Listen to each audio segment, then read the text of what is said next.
all know, in Asian countries, including the Philippines, most of the people's source of income or source of living are farming and fishery or anything that is related to agricultural sector. In our country, despite having a lot of agricultural resources, it's ironic that most of the farmers were the ones who do not have enough food to eat.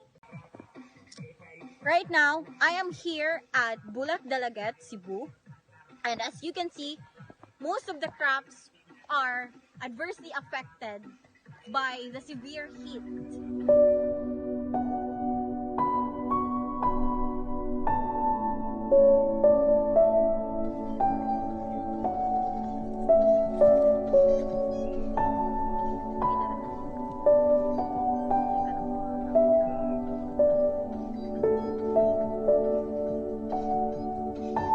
Obviously, the severe heat has caused drought in the soil. And now, the question is, what did the government do to support the farmers? What did the government do to ensure the security of enough food for everyone, including those who are living here? Because this is their main source of income or their source of living. Is there anything that the government do to help them and to protect them? That's what we're going to know for this video. I am here with one of the farm owners and we will be asking questions about what did the government do to help.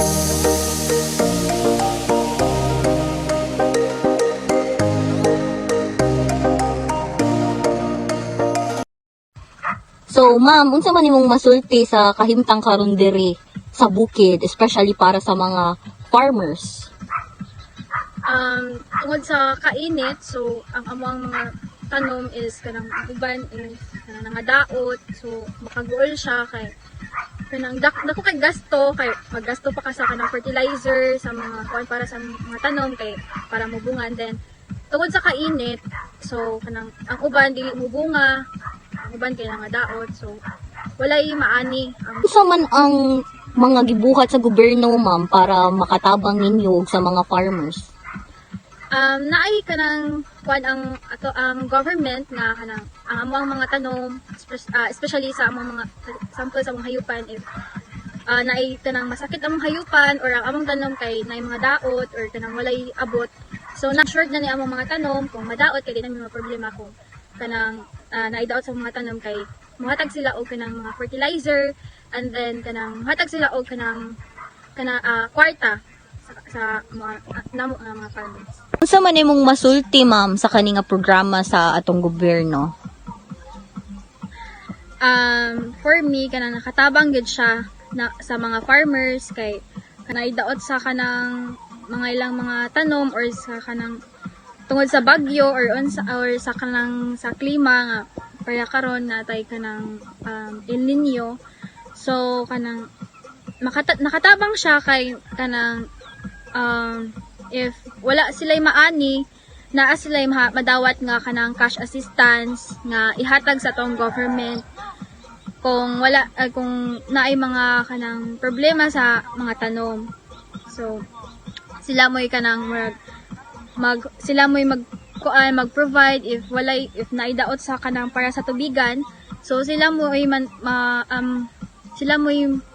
mo maningkamot nga kanang matubigan ang tanang farmers gid diri para makuan ang ilang mga tanong.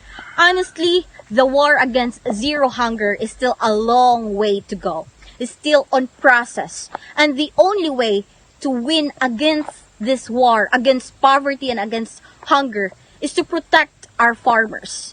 And it's good to know that our government is slowly creating laws that would help them.